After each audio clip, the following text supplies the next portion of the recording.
Hello everyone, welcome back to our channel. आज के इस वीडियो में मैं शेयर कर रही हूँ क्लास 1 के लिए इंग्लिश का सिलेबस। इस ईयर अगर आपके बच्चे फर्स्ट क्लास में हैं तो इसके अकॉर्डिंग आप बच्चों की पढ़ाई करवा सकते हैं।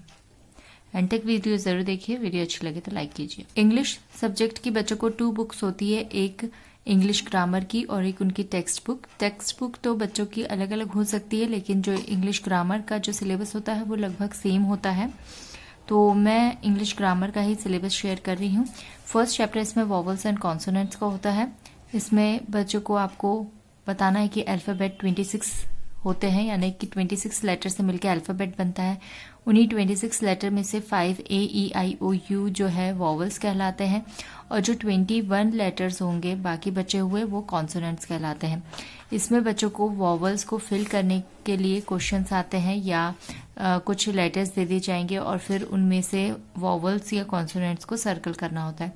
इस टाइप से आप बच्चों की प्रैक्टिस करवा सकते हैं। नेक्स्ट चैप्टर होगा नाउन्स का। नाउन्स को ही नेमिंग वर्ड्स कहते हैं। नाउन्स क्या होते हैं? Name of a person, place, animal और थिंग। किसी भी पर्सन, प्लेस, एनिमल और थिंग के नेम को नाउन कहते हैं। नाउन के टाइप्स फिर सिखाए जाएंगे बच्चों को। 2 टाइप्स ही सिखाते हैं फर्स्ट क्लास में, प्रॉपर नाउन और कॉमन नाउन। प्रॉपर नाउन यानी स्पेशल नेम होंगे, जैसे राहुल, श्रेया, दिल्ली।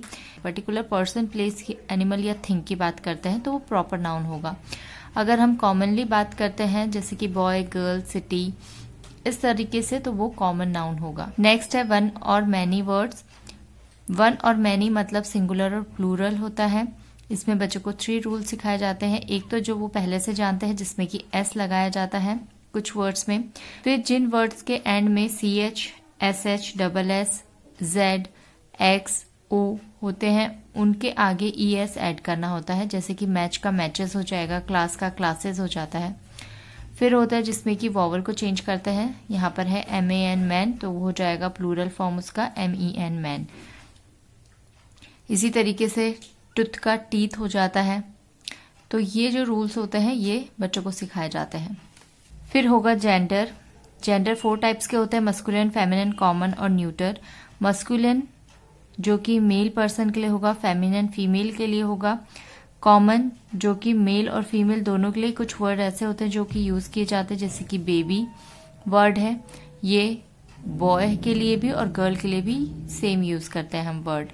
फिर न्यूटर जेंडर किसी भी थिंग्स के लिए, यानी जो लाइफलेस थिंग्स होती हैं उनके लिए न्यूटर जेंडर होता है। अपोजिट जेंडर सिखाया जाता है, जैसे बॉय का गर्ल हो जाएगा, हैन का कॉक होगा, मदर का फादर होगा, टाइगर का टाइग्रेस होगा। तो इस तरीके से ये बच्चों को वर्ड्स सिखाए जाते हैं। नेक्स्ट है सेंटेंस। सेंटेंस क्या होता है? Group of words. Group of words को ही क्या कहते हैं? सेंटेंस। कुछ ऐसे वर्ड्स होंगे जिनको मिलकर क्या बनता है? एक सेंटेंस बनता है। सेंटेंस का जो बिगनिंग लेटर होगा वो हमेशा एक कैपिटल लेटर होगा और एंड में उसके फुल स्टॉप होता है, तो वो सेंटेंस कहलाता है। उसका कुछ मीनिंग भी निकलना चाहिए। ऐसा नहीं कि कुछ वर्ड्स आपने लिख लिए हैं रैंडमली और वो सेंटेंस बन जाएगा, ऐसा नहीं है। उनका कुछ मीनिंग निकलना चाहिए, कुछ सेंस होना चाहिए, तभी वो सेंटेंस कहलाएंगे। आर्टिकल्स है उसके बाद। ए एंड द को ही क्या कहते हैं? आर्टिकल्स कहते हैं। ए का यूज हम उन वर्ड्स के पहले करेंगे जिनका कि बिगनिंग साउंड एक कॉन्सोनेंट का हो। एन का यूज हम तब करेंगे जबकि बिगनिंग साउंड जो है वो वॉवल का हो। और द का यूज हम किसी भी यूनिक थिंग के लिए, प्लैनेट के नेम्स के लिए, रिवर के नेम्स के लिए, फेमस बिल्डिंग के लिए, होली बुक्स के लिए करते हैं। फिर है pronouns. Pronouns he, she, it, I, you, we, they. ये प्रोनाउंस सिखाए जाते हैं बच्चों को फर्स्ट क्लास में। ही जो है वो मेल पर्सन के लिए होगा, शी फीमेल्स के लिए होगा, इट एनिमल और थिंग के लिए होता है। आई का मतलब मैं होगा, यू का तुम या आप, वी यानी हम, जब मैं भी हूं और मेरे साथ कुछ और लोग भी हैं तो मैं वी का यूज करूंगी। दे यानी वे, यानी जब मैं अपने अलावा किसी और के बारे में बात कर रही हूँ लेकिन वो कैसे होंगे? एक से ज्यादा होंगे, तब दे का यूज होता है। तो प्रोनाउन का यूज बच्चों को सिखाया जाता है। इसमें भी आप बच्चों को सेंटेंस दे सकते हैं और अंडरलाइन करने के लिए कह सकते हैं प्रोनाउंस को, या फिर सेंटेंस दे सकते हैं और ब्लैंक दे सकते हैं और उसके साथ में बच्चों को उसमें फिल करना है प्रोनाउन को। Next this, that, these, those. This that जो है बच्चे LKG में पढ़ते हैं और दीज दोज UKG में। फर्स्ट क्लास में भी यही बच्चों को सिखाया जाता है। इसमें बच्चों को फिल करने के लिए भी आ सकता है कि दिस, दैट और दीज, दोज बच्चों को फिल करना है। दिस कब यूज करते हैं? जबकि one object that is kept near, यानी कि एक ऑब्जेक्ट हो और वो कहाँ हो? पास में हो। दैट का यूज हम कब करेंगे? जब one object that is kept far, एक ऑब्जेक्ट हो और कहाँ हो? वो दूर हो हमसे, तब हम दैट का यूज करते हैं। फिर दीज का यूज करेंगे many objects that are kept near, जब बहुत सारे ऑब्जेक्ट्स हो यानी कि एक से ज्यादा हो और कहाँ हो? वो पास में हो। दोज का यूज हम कब करेंगे? Many objects that are kept far, एक से ज्यादा ऑब्जेक्ट्स हैं और वो कहाँ रखे हुए हैं? दूर रखे हुए हैं। फिर है एक्शन वर्ड्स। एक्शन वर्ड्स मतलब कि वर्ब होते हैं, जो भी हम करते हैं वो हमारा एक्शन होगा और वही वर्ड्स एक्शन वर्ड्स कहलाते हैं, जिसे हिंदी में हम क्रिया कहते हैं। जैसे रन यानी कि दौड़ना, रीड पढ़ना, प्ले खेलना, ड्रिंक पानी पीना। तो इसी तरह के बहुत सारे वर्ड्स हैं, जो भी मतलब हम काम करेंगे वो हमारा एक्शन होगा और वही वर्ड्स हमारे एक्शन वर्ड्स होंगे। फिर है डिस्क्राइबिंग वर्ड्स, जिन्हें कि एडजेक्टिव्स भी कहते हैं। Words which tell the quality और the quantity of the naming words are called describing words. Tall, pretty, six, big. तो देखिए, जो भी नाउन है उस नाउन की क्वालिटी और क्वांटिटी जो भी वर्ड्स बताएंगे वो कहलाएगा डिस्क्राइबिंग वर्ड्स या एडजेक्टिव्स। जैसे कि टॉल है, कोई लड़का है या कोई लड़की है, वो टॉल है तो ये उसकी क्वालिटी हो गई, तो ये क्या हो जाएगा? एडजेक्टिव। फिर प्रिटी है, सिक्स है, यानी क्वांटिटी भी कोई वर्ड बताता है यानी नंबर्स होंगे तो भी वो क्या होगा? एडजेक्टिव होगा।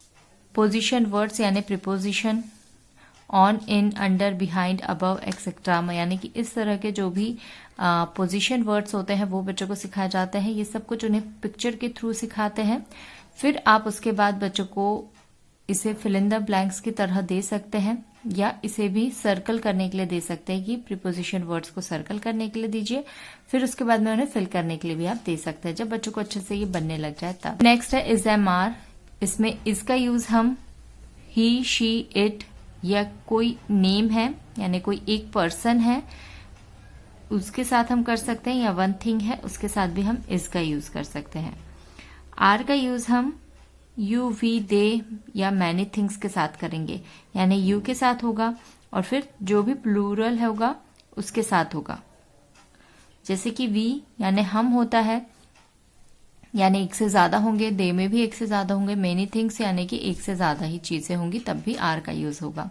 और एम का यूज हमेशा आई के साथ होता है। नेक्स्ट है capital letters, full stop, question mark. यहाँ पर बच्चों को कैपिटल लेटर्स कब कब लिखना है। फुल स्टॉप हमेशा सेंटेंस के एंड में आएगा और अगर कोई क्वेश्चन पूछ रहा है तो उस क्वेश्चन के लास्ट में जो मार्क होता है वो क्वेश्चन मार्क होता है। फिर राइमिंग वर्ड्स रहेंगे, जैसे कि कैट का राइमिंग वर्ड हो जाएगा मैट, फैट। बुक का हो जाएगा हुक, लुक। तो जिनका एंडिंग साउंड सेम होता है वही राइमिंग वर्ड्स कहलाते हैं। फिर नेक्स्ट होगा अपोजिट वर्ड्स, यानी कि उल्टे अर्थ वाले जो शब्द होते हैं वो अपोजिट वर्ड्स कहलाते हैं। जैसे डे का उल्टा हो जाता है नाइट, यानी ये डे का अपोजिट हो जाएगा नाइट। फैट का थिन, कम का गो। तो इसी तरह के और वर्ड्स जो है बच्चों को सिखाए जाते हैं। फिर है पिक्चर कंपोजिशन, कोई भी एक पिक्चर दी जाएगी बच्चों को, सिंपल पिक्चर होती है, उसके बारे में 5 लाइन्स जो है बच्चों को लिखना होता है। फिर होमोफोन्स जो है यहाँ पर इंट्रोड्यूस करवाते हैं बच्चों को, जिसके कि डिफरेंट वर्ड्स होंगे लेकिन साउंड कैसे होते हैं? सेम होते हैं। जैसे कि एट और ये भी है एट। सन, सन स्पेलिंग आप देखेंगे अलग है, मीनिंग भी अलग होगा। जैसे कि SON सन मतलब बेटा और SUN सन मतलब सूरज।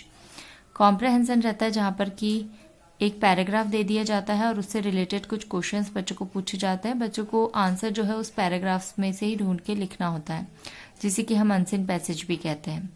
फिर सेल्फ इंट्रोडक्शन, यानी बच्चों को अपने बारे में इंग्लिश में कुछ सेंटेंसेस बोलना आना चाहिए, यानी अपना इंट्रो देना आना चाहिए। उसके लिए बच्चों को प्रैक्टिस करवाई जाती है। ये था आज का वीडियो। आई होप आपको पसंद आया होगा। Thank you for watching.